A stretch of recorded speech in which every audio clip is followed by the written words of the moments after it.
Welcome to Classic Car Enthusiast. So the two shout outs I'd like to do today is one for the DJ SE, which is Alex Hart, who's doing a very interesting build on a metal bonnet, a very unusual build because it's going to hinge towards the windscreen and not flip up the other way. It's not fiberglass, it's completely metal. Very interesting, I'd go in and watch that. The other one is Piper Doug, out on the prairies. Now Piper Doug is a larger than life character. They're extremely, got a brilliant sense of humour, a very funny guy, and it's very interesting what he's doing on the farm. I'm not particularly into farming, like I suppose other people are, but it's interesting to see what other people do, and especially in those kind of conditions as well. But he has got the dumpster, which if you're not familiar with it, it's a Mini on a Japanese car. I think it's a Toyota or something. And he's transplanting a Mini onto it, which is pretty interesting stuff because it's not kind of something you could get away with here. There's just no way they'd allow it from an engineering point of view, but I guess where he lives, you know, he does his traffic reports and nothing goes past. So anyway, so there's the two shout outs for today, and as I say, I'll try and do two every day, so we can try and get everybody get the subs up a bit. And I notice all the other guys are doing as well, which is really decent.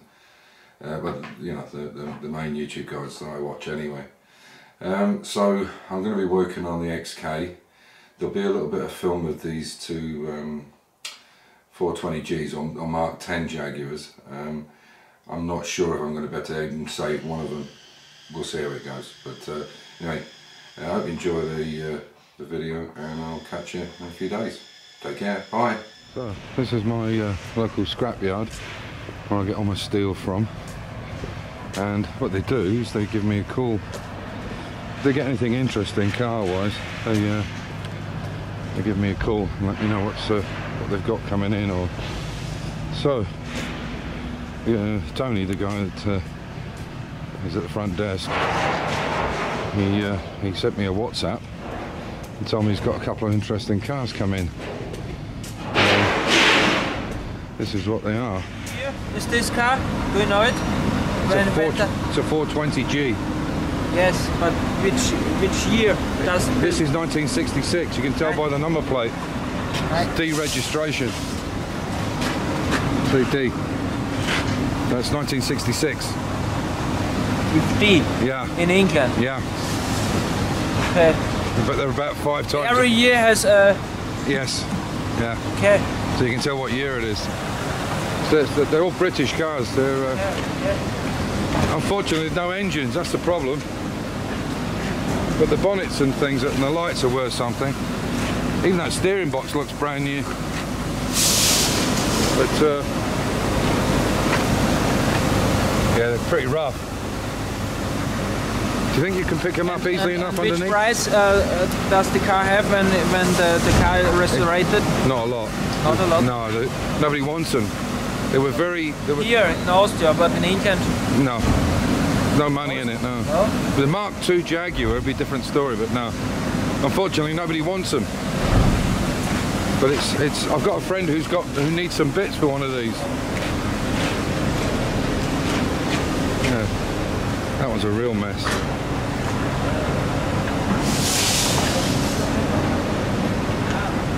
It's quite a.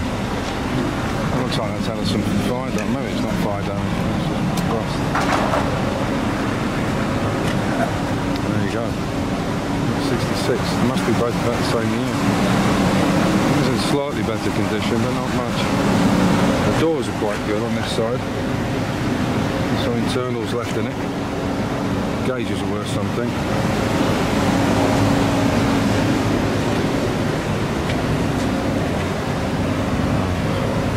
Chrome is definitely worth something, but the doors are fucking at it. Excuse my French. Yeah, but no engines. So there you go.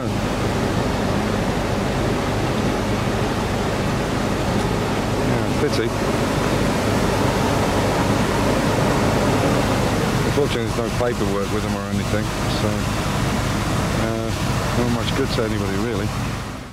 So the job I'm going to do today is I'm going to put this new fan onto the radiator. and these fit on the inside, so obviously you don't see them through the grill. It fits on the inside, so it's sucking air through it, this one. So I'm going to try and fit that up now. I might make it go fast motion because it's only just pulling it off.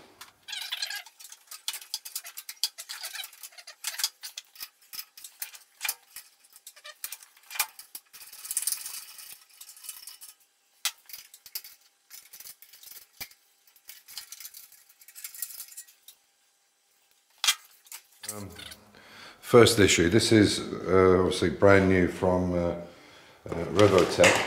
This is the company that's made it, and the idea of this is it's not to go with the original fan, it's to take the metal fan off and just put the pulley back on.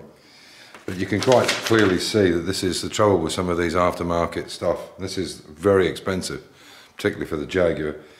And you can see the way the brackets go on, which is the way I've got them lined up. But you can also see in that picture that the cable's coming from the bottom, so that part should be down here, which is impossible to do because the holes won't line up. So it has to go on sideways, that's fairly obvious. But the disappointing thing is you can see here, these are the brand new brackets. This radiator has been completely reconditioned. It's had a new header tank and a new bottom tank and new cores in it, so obviously it's a brand new radiator. And you can see this is the bolt holes here, and you can see that they don't meet up, they're down here at an angle. This one here is well out. And the distance between here and here is huge. The distance here is supposed to be 5mm, and that's what these extra pieces are for here. They're supposed to fit in between like that with the bolt going through it. If it was in line, you can imagine. But that's supposed to go there, and you can see, if I bring this round, let me turn the roll cabinet around, you can see there's a massive gap down the side. So clearly that's not going to work. It won't matter which position the fan is in. At the end of the day it's sucking, so it makes no odds. I would imagine with common sense that the reason this is obviously is a different fan in the photograph, you can tell. It's got slightly different veins here, so this is a different photograph. So now what I have to do is take the brackets. So what I'll do is I'll take this off, pop it down there. So what I'm going to have to do now is I'm going to have to actually take this bracket down. I can't do it on the bottom, but I'm going to have to take some of it off on the top. At least a few mil to get that to line up correctly. Looking at that, it's going to be more kind of, let's get that spacer in there. We're looking at something like that. So it needs at least 2 mil, a minimum of 2 mil taken off this top section to get it to fit in, which is crazy that you have to do that with a brand new kit, but there is no other way. It's got to go on those brackets. And the nice thing is it does fit nicely up against the radiator, which is good.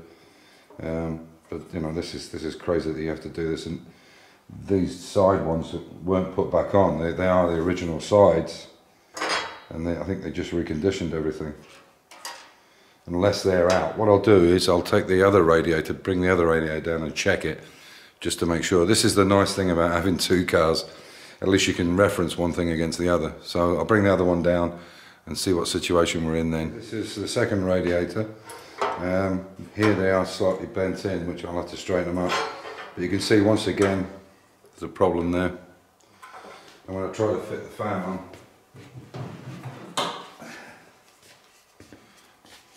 Put the fan in the same place again.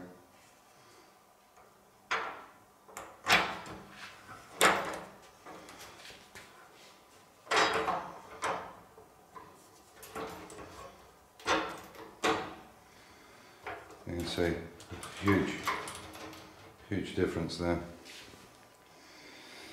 So it's the kit and not the radiators, because they're exactly the same. So now I have to work out some kind of way of doing that, which I can do, but I shouldn't have to, not for this kind of money.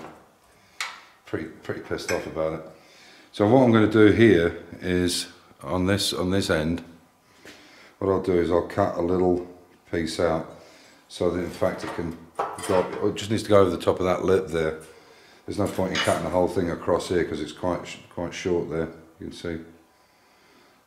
So what I'll do is I'll measure it now and then take it to that point so it goes over that lip. And I'll bring you back when it's done. So, as you can see, that's in now. The fix obviously is to use 2 of those, make it 10mm instead of 5mm like it shows on the drawing on both sides. That's the only way to get this central in the middle, and you can see that it just fits just nicely. I have to just stretch it a little bit to get it on, but it's nice and tight there. It's not even bolted on, and obviously that connection will go up to the thermostat housing. And then what I had to do then was, as you can see, hopefully you can see that, I've taken that corner out there and there, so that when it slides in underneath. And I'll show you that on the other radiator. So as you can see, I've just put those, obviously those bolts are in the wrong way around, but you can see now that they line up. And obviously this is the wrong way around for this side. But you can see there, that's a huge problem.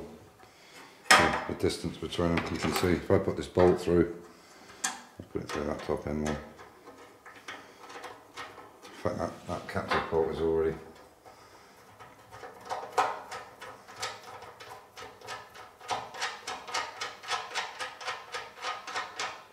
You can see that is not going through it. And this one here, with this edge cut out, I thought that was a more practical way of doing it. You can see it slides in and it fits nice, but obviously it's got to be 10mm out, not 5, which is pretty disappointing. I'm going to talk to them about it because I think that kit should fit straight away. You shouldn't have to fettle it. So yeah, that's it for today.